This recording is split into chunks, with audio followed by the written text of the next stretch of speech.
Salve, salve meus amigos, tudo certo com vocês? Lucas Tadioto aqui para mais um vídeo. Esse é o canal Stake Cheia. Nesse vídeo eu vou trazer para vocês as análises dos jogos dessa quarta-feira, dia 17 de setembro de 2025.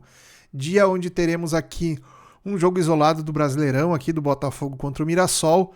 Também teremos Libertadores da América, Sul-Americana e, é claro, a Champions League, que começou nessa terça-feira. Já tivemos jogos excelentes aí, a gente vai ter mais jogos excelentes nessa quarta que eu pretendo comentar aqui com vocês, beleza? Então, antes de começar os jogos aqui, deixa o like nesse vídeo, se inscreve aqui no canal, ajuda esse conteúdo aqui a chegar num número cada vez maior de pessoas e faça parte dessa turma aqui, né? Que a gente troca ideias aqui, fortalece sempre o nosso conhecimento aqui no trading esportivo, né? Trazendo cenários aí onde a galera pode se organizar para poder operar nos jogos todos os dias, ok? Bom, começando então pelo jogo isolado de Campeonato Brasileiro que a gente vai ter às 19h30 aqui entre Botafogo e Mirassol.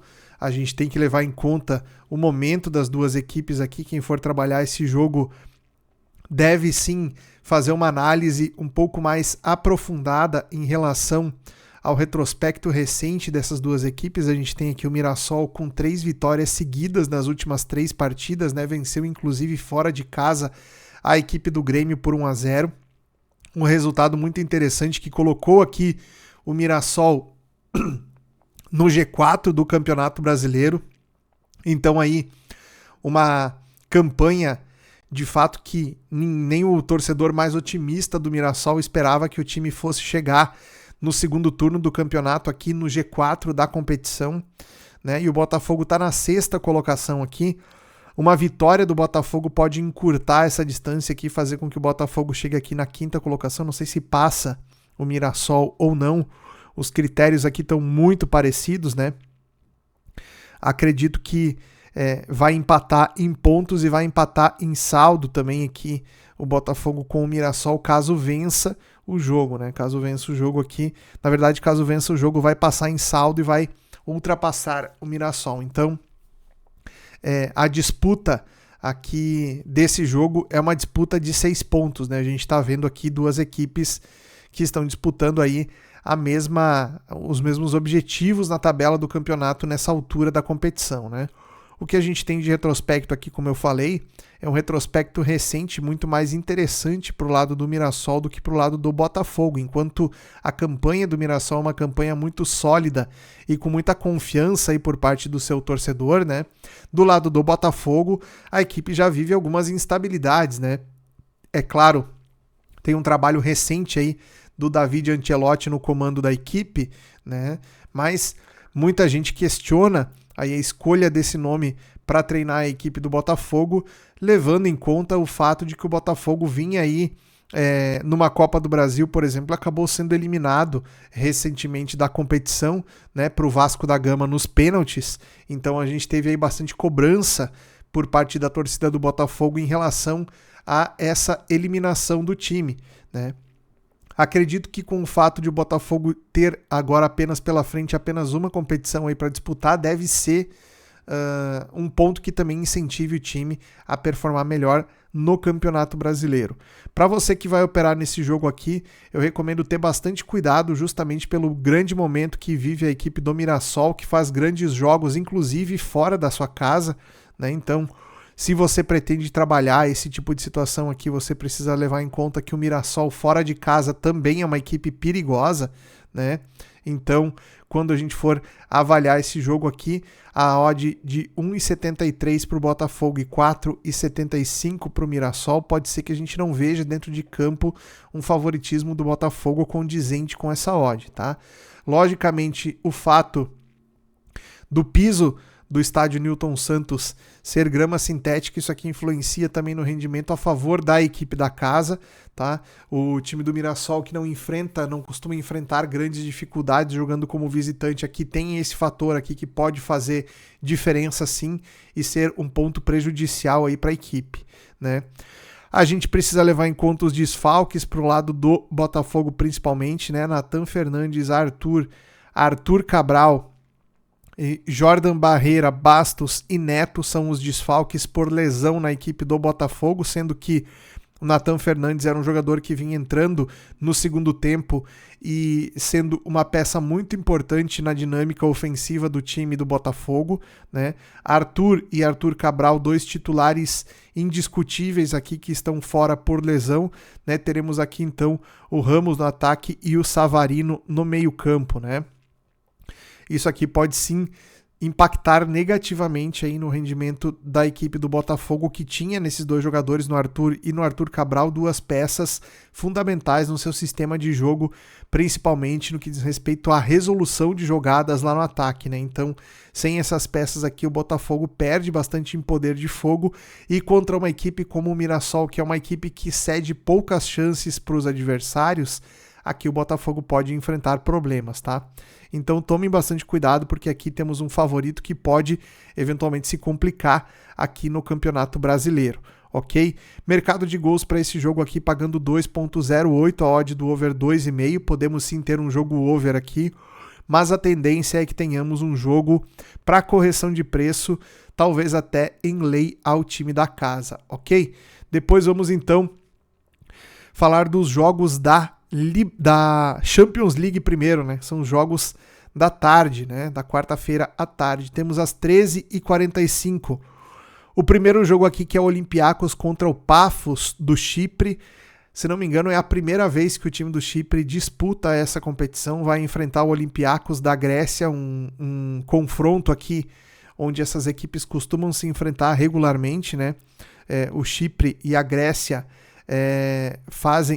hoje em dia não fazem mais, mas tinham aí a sua liga em conjunto, né? Os times do Chipre participavam do campeonato grego há algum tempo atrás, né? Então existe um histórico de confronto entre essas equipes aqui que é muito interessante da gente analisar, mas o fato da equipe do Paphos aí pela primeira vez estar disputando a fase de liga da Champions League mostra um crescimento dessas equipes aí, de um futebol mais periférico na Europa, né? Que agora, com essa possibilidade desse novo regulamento da Champions League incorporando em mais equipes, né, englobando um número maior de participantes, faz com que a gente comece a ver equipes desse nível aí participando da Champions League. Pode ser interessante, acredito que sim, né? São equipes aí que vêm com uma proposta diferente dos times de elite que disputam a Champions, né? Então essas equipes aí elas vêm para tentar roubar pontos dos times mais candidatos à classificação, né? E qualquer campanha que a equipe do Paphos, por exemplo, venha fazer na Champions League vai ser uma surpresa positiva aí para o time, já que é a primeira vez que a equipe participa dessa competição, né? Vai pegar de cara uma equipe aqui que não é tão inacessível assim, a equipe do Olympiacos, por mais que seja a favorita, não é uma equipe que não possa ser batida. Aqui o time do Paphos já fez nos jogos de pré-Champions partidas interessantes contra adversários também de bom nível técnico, né?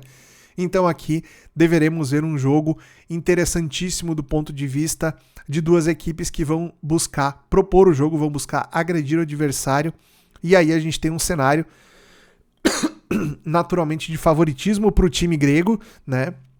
1,42 a odd do Olympiacos, 7,50 a odd do Paphos, né? E a gente pode buscar aqui situações no mercado de over goals, tá? A linha do over 2,5 pagando 1,80, então o mercado imagina que o mercado tem a expectativa de um jogo com bastante oportunidades de gols sendo criadas. Nesse viés aqui a gente pode eventualmente buscar pelo mercado de gols ao longo da partida, tá? Então Olympiacos e Paphos, um jogo que a gente pode marcar aí para over goals. Depois a gente tem o Slavia Praga contra o Bodo Glimt da Noruega, também outro jogo que eu imagino aqui será um jogo bastante movimentado. As duas equipes figuram aí bastante nas fases de grupos da Champions League. Recentemente temos visto aparições consecutivas aí dessas equipes jogando a fase de grupos da Champions League, que agora é uma fase de liga, né? É um único grupo aí dividido em fase de pontos, né? Então essas equipes aqui podem sim aparecer aí com mais destaque com esse novo regulamento da Champions League também, né? O Slavia Praga, se não me engano, é uma equipe que tem um histórico. O Slavia Praga veio por se classificar diretamente no seu campeonato, se não me engano foi o campeão da República Tcheca na última temporada, e o Bodo Glimt jogou aqui a fase de pré-Champions League, né? A gente tem aqui um histórico da equipe disputando essa competição, venceu o Sturm Graz nas 2 partidas aqui, o Sturm Graz da Suíça, né? Venceu por 5-0 jogando dentro da sua casa e venceu por 2-1 jogando fora. Então, o último jogo aí de playoffs do Bodo Glimt foi de bastante superioridade contra o adversário, né? E se a gente pegar aqui o jogo anterior, né, pela fase de grupos, na verdade, jogou só essa fase aqui a equipe do Bodo Glimt e veio direto então para a fase de ligas para enfrentar o Slavia Praga, que vai ser favorito nesse jogo, odd de 1,75 contra uma odd de 4,20 do Bodo Glimt.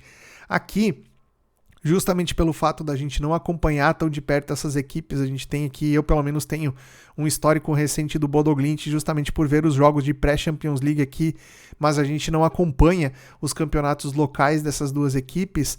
Sabemos sim que são equipes que têm um volume grande de oportunidades criadas nos seus jogos. Então a gente vê aqui a linha do over 2,5 a 1,53, está bastante amassado a linha de gols aqui nesse jogo, né? Então as 2 equipes são equipes com perfil mais over, naturalmente o mercado espera que tenhamos aqui um jogo over também. Então se você vem para trabalhar gols, aqui pode sim ser um jogo de boas oportunidades, tá? Não acredito em boas oportunidades no over pré-jogo aqui, mas no ao vivo sim, a gente pode buscar extrair valor aqui do mercado de gols nessa partida. Depois, voltando aqui, a gente tem Ajax contra a Inter de Milão. A gente tem aqui um escudo novo do Ajax aqui reformulado, né? Mas é aquela mesma equipe do Ajax que a gente está acostumado a acompanhar lá no futebol holandês. É um time que tem bastante volume de posse de bola, mesmo quando joga contra adversários que são tecnicamente superiores, né? A gente tem aqui como destaque o Weghorst, um holandês aqui que fez uma carreira interessante no futebol alemão, né? Chegou a ser, se não me engano, um artilheiro de uma Bundesliga ou vice-artilheiro de uma Bundesliga recentemente. Esse jogador aqui, ele é um jogador que tem participações na seleção da Holanda, embora não seja o titular, ele é o reserva imediato ali do Gakpo, que é o jogador que joga mais centralizado no ataque da Holanda, né? Tem boas participações também na Champions League, é um jogador que aparece bastante, que tem aí a função de ser aquele jogador terminal, né, na equipe do Ajax também, que não é aquele grande Ajax que a gente viu em temporadas passadas, mas ainda é um time capaz de levar bastante perigo contra os adversários. Eu gosto bastante do jogo da Inter de Milão, acredito que é um time que ainda não conseguiu dar aquele clique, né, não conseguiu engrenar nessa temporada, como a gente já viu em temporadas anteriores, né? O trabalho do Christian Chivo aqui como treinador da Inter de Milão ainda não deu aquela liga que a gente imaginava, mas também é um treinador que não tem aí tanta experiência, não tem tanto background, né, quanto outros nomes aí que treinam times importantes do futebol italiano. Mas a gente viu aí, por exemplo, o time da Inter fazendo um bom jogo contra a Juventus na Série A no final de semana. Eu falei desse jogo na análise de ontem, do jogo da Juventus, e ontem a Juventus se envolveu em mais um jogo de um placar de 8 gols, né? Acabou, estava perdendo por 4-2 do Borussia Dortmund, buscou um empate nos acréscimos do jogo também. Então, é uma característica que a gente pode ver também nesse time da Inter, é um time muito resiliente, que busca o resultado mesmo quando está em desvantagem no placar.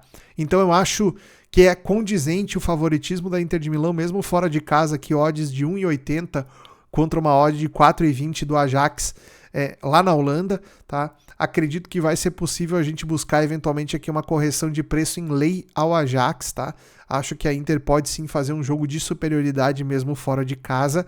Também é um jogo que a gente pode sim buscar mercado de gols aqui, a linha do over 2,5 tá pagando 1,67, então é um jogo com bastante expectativa para gols também, né?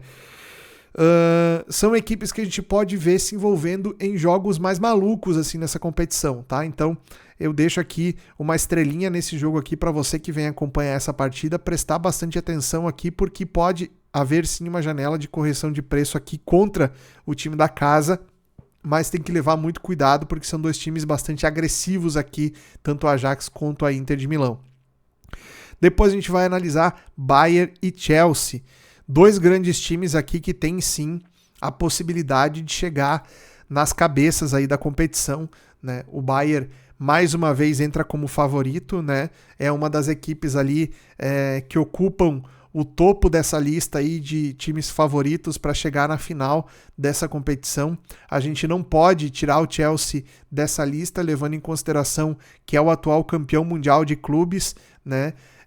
Com o Maresca, o seu atual treinador aqui, vem conseguindo fazer um trabalho excelente aqui. A equipe do Chelsea também se credencia aí a ser um dos candidatos ao título da Premier League também nessa temporada, junto com o Arsenal, com o Liverpool, né? Então a gente deve ver aí o time do Chelsea evoluindo ao longo da temporada, sobretudo com jogadores importantes que chegaram aí, o Estevão, o João Pedro, né? Já compondo grupo aí com outros jogadores importantes que já tinham no elenco do Chelsea da temporada anterior, aí como o Palmer, Fernandes, o Caicedo, né, jogadores aí que a gente sabe que podem dar uma grande resposta. Então a gente deve ver aqui um confronto de excelente nível entre essas duas equipes. Naturalmente o Bayern jogando dentro da sua casa, ele tem um certo favoritismo sim, talvez não tanto quanto o mercado está esperando aqui, colocando o Bayern a 1,65, né? E o Chelsea a 4,75. Precisaríamos ter um Bayern extremamente dominante aqui para fazer sentido essa odd, né? Eu imagino que a odd do Bayern deveria ser alguma coisa entre 1,70 e 1,80, embora o favoritismo da equipe sim se justifique também pelo mando de campo, né? A equipe do Bayern, quando joga dentro da sua casa, tende a ser ainda mais forte que os seus adversários, mas acredito que temos aqui talvez o grande jogo do dia para a gente analisar em relação a oportunidades, tá?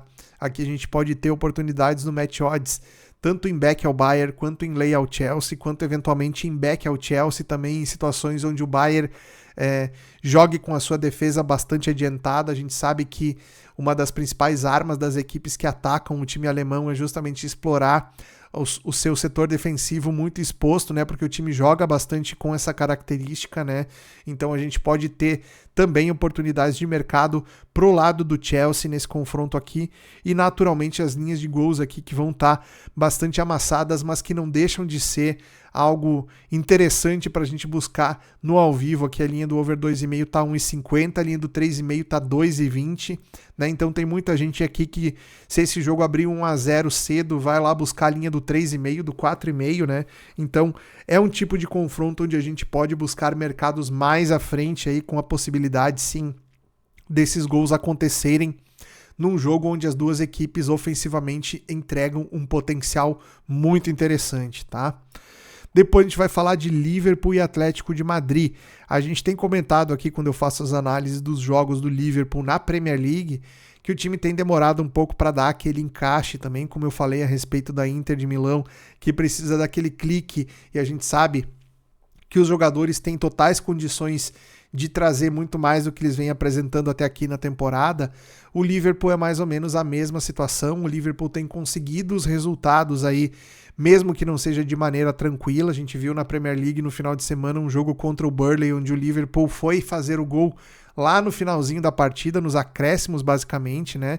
Um gol de bola parada, inclusive, né? Então a equipe do Liverpool tem aí, nessa última janela de transferência, chegada de grandes jogadores como o Ekitike, como o Florian Wirtz, né, que são jogadores aí que vão demorar um pouco para encaixar nesse sistema de jogo do Liverpool. O Gravenberch também, um jogador aqui de meio campo que tem tudo para ser um jogador extremamente importante nesse modelo de jogo do Liverpool, né? O McAllister tá como dúvida aqui, mas se ele tiver saudável, ele deve ser titular, sim. A equipe do Liverpool tem essa possibilidade também pelo excelente elenco que construiu aí, graças a essa última janela de transferências também, né? De poder contar aí com bons jogadores no banco de reservas. Então, se tiver um que outro desfalque, o time do Liverpool não perde a nível de qualidade, né? Os jogadores do banco de reserva têm qualidade para substituir a grande parte dos titulares aí num nível muito parecido. Então a equipe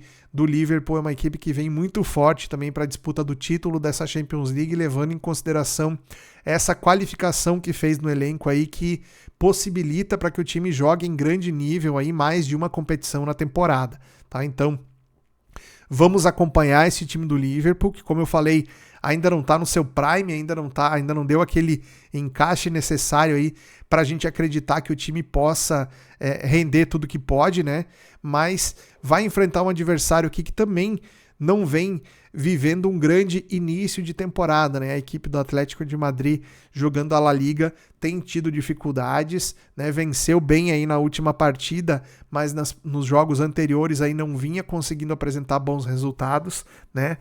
Precisa ainda encaixar e engrenar nessa temporada para conseguir voltar à caça aí dos times da parte de cima na tabela do Campeonato Espanhol. E na Champions League vive uma outra realidade, né? Pode aqui já começar com o pé direito, obviamente vai enfrentar aqui, como eu falei, um dos favoritos ao título, né? Se fizer um grande jogo fora de casa aqui na casa do Liverpool, o Atlético de Madrid pode sim estrear na Champions League aqui com o pé direito, fazendo um bom resultado aqui. Imagino que na cabeça do Simeone um empate fora de casa contra a equipe do Liverpool já pode ser um resultado interessante, né? Logicamente a equipe do Atlético de Madrid não vai jogar para empatar, é um time que joga sempre para ganhar, tem mudado essa postura nas últimas 2 temporadas principalmente, né? Onde passou a ser um time mais propositivo, um time que busca mais o jogo, joga com 2 linhas de 4, né? Num esquema muito parecido com aqueles 4-4-2 tradicionais que a gente via no futebol brasileiro na década de 90, por ali mais ou menos, né? Onde a gente tem uma dupla de jogadores no ataque que fazem aquela função de um ser mais referência, no caso aqui o Sarlot, e o Griezmann ser o jogador de mais flutuação, né? Jogando como um segundo atacante ali, né? Então a gente tem uma dinâmica de jogo bem interessante aqui do lado do Atlético de Madrid, né? Talvez a gente consiga uma janela aqui para trabalhar back ao Liverpool, mas é uma equipe que vem dando leitura para back e não vem correspondendo. Como eu falei para vocês aí, na Premier League o time do Liverpool vem jogando só para o gasto, né? Tem tido dificuldades, inclusive, para abrir o placar mesmo jogando melhor. Então quem for vir para esse back ao Liverpool aqui, venha já com essa situação em mente, tá? Que não é uma equipe aqui que eventualmente não corresponde àquela leitura de jogo de back ao favorito que a gente busca, tá?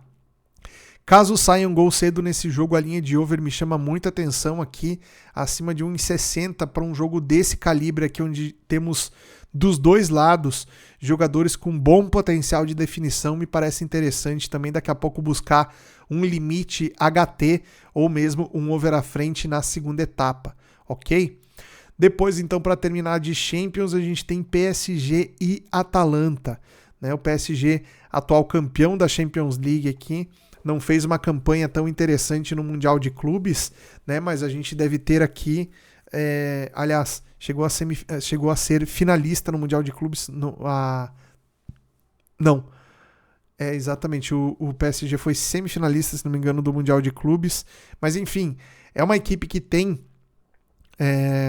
a possibilidade aí de, dessa vez agora, já que é campeão da Champions League, né, depois de muito tempo tentando chegar nessa condição aí, finalmente o PSG conseguiu vencer e venceu com autoridade a última edição da competição. Chega naturalmente muito visado, a gente deve ver, mesmo contra times muito bons aqui, a odd do PSG como franco favorito nessa competição, né? Acho que o PSG ele só não vai ter uma odd de favorito aqui contra adversários tipo City, Real Madrid, Liverpool, essas equipes assim, né? Contra equipes aí como a Atalanta, por exemplo, faz todo sentido essa odd do PSG aqui abaixo de 1,50, né? Obviamente o time precisa jogar para justificar esse preço, mas é um outro grande confronto que a gente deve ter nessa quarta-feira aqui. O time da Atalanta é um time que tem uma dinâmica de jogo muito interessante, né? O Juric aqui, que é o treinador novo da Atalanta, substituindo o Gasperini depois de 5 ou 6 temporadas, se não me engano, que o Gasperini foi técnico da Atalanta e constituiu essa filosofia de jogo no time da Atalanta, de ser um time coletivamente muito entrosado, um time com uma dinâmica de passes curtos, de chegada ao ataque em bloco, né? Um time que tem um repertório ofensivo de jogadas muito interessante, né? E essa filosofia, ela se mantém na equipe da Atalanta mesmo com a troca de treinador. Obviamente que a gente percebe aí que tem sim um pouco do DNA do novo treinador no time da Atalanta aí nessa temporada, já, né, fazendo com que alguns jogadores se sobressaiam e o estilo de jogo da equipe aí tenha alguns componentes interessantes, como jogadas de linha de fundo, como bolas cruzadas para dentro da área, que não era muito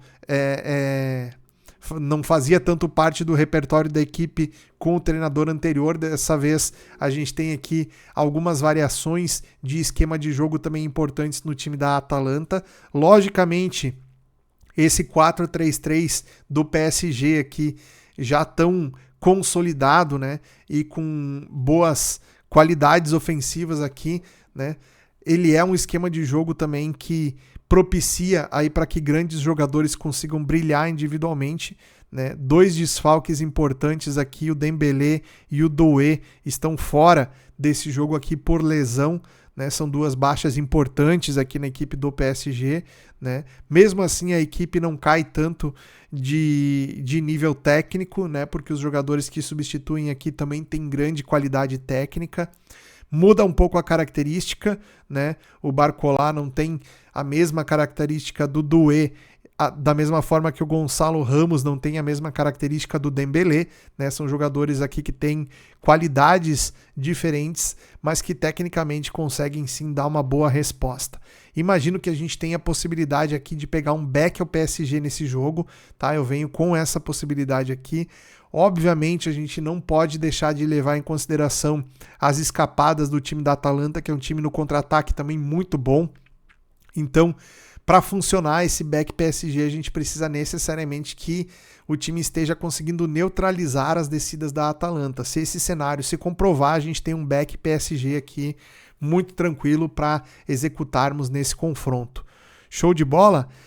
Bom, depois a gente vai falar aqui então dos jogos da Sul-Americana. Temos aqui o Bolívar contra o Atlético Mineiro, jogo que vai ser em El Alto, um lugar onde a seleção brasileira jogou recentemente, né? O estádio Hernando Siles, lá na Bolívia, né? Falamos aí de 4.400 metros de altitude, então é um cenário onde as equipes sul-americanas que vão jogar lá, que não estão acostumadas com esse contexto aí, sentem demais, tá? É uma altitude muito grande. A gente já viu vários times brasileiros terem bastante dificuldade jogando lá nessa condição, né? Algumas equipes até conseguiram se sair melhor, se não me engano o Palmeiras nessa edição da Libertadores, na fase de grupos, e o Internacional na edição passada, ou 2023, se não me engano, foi quando o Inter jogou lá contra esse mesmo time do Bolívar, né, e conseguiu um resultado de vitória lá, saindo num contra-ataque, espetando uma bola e depois se fechando e conservando o resultado. Basicamente esse é o modelo de jogo que provavelmente o Atlético Mineiro também deve tentar adotar lá na altitude, né?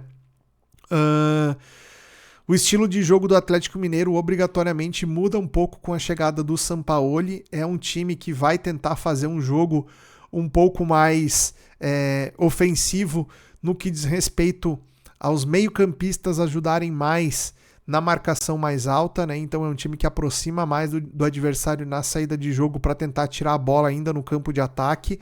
A questão é que com o contexto da altitude, esse estilo de jogo pode ser que o treinador abra mão, muito provavelmente vai fazer isso, né? Vai abrir mão de um jogo que desgaste mais os jogadores do ataque, né, para tentar conservar aí o aspecto físico e em uma bola, em uma escapada, daqui a pouco numa bola parada, tentar conseguir fazer um placar que traria para o jogo da volta uma condição aí do Atlético Mineiro poder decidir dentro dos seus domínios contra um time que sem a altitude não é lá essas coisas. O time do Bolívar tecnicamente é bem inferior que a grande maioria das equipes sul-americanas, né? Se tirar a altitude, é um time comum para ruim, tá? Então acredito que o time do Atlético Mineiro tem condições aí de fazer um resultado que o mantenha vivo para o jogo da volta. E a gente está falando aqui, inclusive, até de uma derrota por um gol de diferença, aqui uma derrota simples pode ser interessante para o Atlético trazer esse jogo da volta aqui. E aí, dentro do seu estádio, sim, conseguir confirmar uma classificação aqui na Sul-Americana para a fase de semifinal, certo? 1,62 a odd do Bolívar aqui, 5,25 a odd do Atlético Mineiro. Eu recomendo você a ter bastante cuidado aqui. Jogos de ida, de mata-mata dessas competições, eles são sempre jogos muito truncados, jogos fisicamente muito disputados. Então a gente tem aqui a linha do over 2,5 a 1,73, tá? Eu acho que merece muito cuidado aqui, tanto na questão de não abordar uma posição em match odds aqui a favor de um favorito, sendo que o Atlético pode sim desempenhar um bom jogo aqui, tá? Mas também na questão do over goals, que eu acho que para um jogo de ida temos uma odd extremamente amassada aqui. Talvez esse jogo seja um jogo com perfil muito mais para a gente poder trabalhar o under goals do que trabalhar o over, tá? Então fica essa dica aí para vocês. Falamos de Sul-Americana, depois a gente vai falar de Libertadores, onde temos outro brasileiro em campo. 21h30, o River Plate recebe o Palmeiras no Monumental de Núñez. Antes de falar desse jogo, queria lembrar você que se você não tem conta ainda, todas essas entradas que eu falo para vocês aqui, todas essas análises que eu faço, eu coloco em prática lá na Betfair, que é a maior bolsa esportiva do mundo e é a plataforma que eu utilizo para realizar as minhas entradas. Então, se você não tem conta na Betfair, cria sua conta escaneando o QR Code que está aparecendo aí na tela ou clicando no link na descrição do vídeo. Criando essa conta na Betfair, você vai ter acesso às melhores odds do mercado que nenhuma casa de apostas convencional vai te oferecer, e também você não tem o risco de ser limitado. Através da Betfair você vai estar operando contra outros apostadores, contra outros traders, então não existe risco aqui de limitação nessa plataforma. Então fica a dica aí para você, Betfair. Jogue sempre com responsabilidade, site para maior de 18 anos, beleza? Falando então aqui de River Plate e Palmeiras, jogo de ida, aqui onde o River Plate tem odd de 2,60 e o Palmeiras odd de 3,20. O empate é favorito nesse jogo, né? O empate aqui com odd de 2,80, na verdade é a segunda odd de maior valor aqui, o empate. Então o mercado coloca bastante probabilidade aqui num jogo bem amarrado entre essas duas equipes aqui. O Palmeiras, quando joga fora de casa, sabe muito bem não deixar o adversário jogar. Isso é uma característica que o time do Abel Ferreira tem.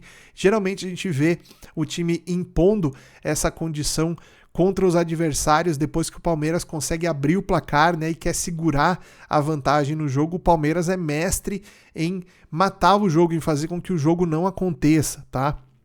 Levando essa partida para um contexto de 180 minutos, a gente pode pensar nesse jogo como a primeira parte da decisão, onde o Palmeiras muito bem pode tentar aplicar esse tipo de jogo já no início da partida, né? Tentando truncar bastante o meio-campo do River Plate, tentando evitar que o River Plate consiga articular jogo com seus principais jogadores aqui, os meio-campistas do River Plate, que são jogadores de alta qualidade técnica, que têm condição aí sim de fazer um jogo onde colocam os jogadores de ataque aí em condições de finalizar as jogadas, né? Então a gente tem aqui um jogo de muito estudo tático, sobretudo da equipe do Palmeiras, para tentar neutralizar as principais potencialidades da equipe do River Plate, né? Se o Palmeiras conseguir fazer isso, a gente está longe de ter um jogo aqui com potencial de over, tá? Como eu sempre falo nos jogos de ida, a gente tem que ficar bastante... Aqui, ó, a linha do over 2,5 tá pagando 2,70 o over 2,5, tá? Então, para jogos desse tipo aqui, a gente tem que sempre ficar de olho em situações onde o time visitante tem bom potencial de marcação para conseguir neutralizar as ações do time da casa, né? O time do River Plate vai precisar se expor um pouco mais jogando dentro dos seus domínios para conseguir conquistar um resultado e não deixar o jogo para ser decidido na volta, tá? Então, naturalmente aqui a gente deve ver o River se expondo um pouco mais, né? Soltando, o time joga num 3-5-2, joga com os jogadores aqui, os alas, o Acunha e o Montiel, devem ser jogadores que o Galhardo vai soltar um pouco mais no ataque do River aqui para participarem desse momento ofensivo, né?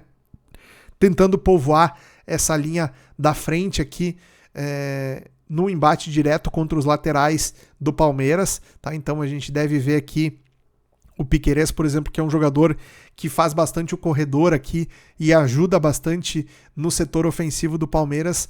Nesse jogo, por exemplo, ele deve segurar um pouco mais, né? A gente vê o Abel Ferreira fazendo essas variações aqui, principalmente em jogos, como eu falei, onde ele já tem o placar a seu favor, ou em jogos onde ele não precisa correr para fazer gols aqui.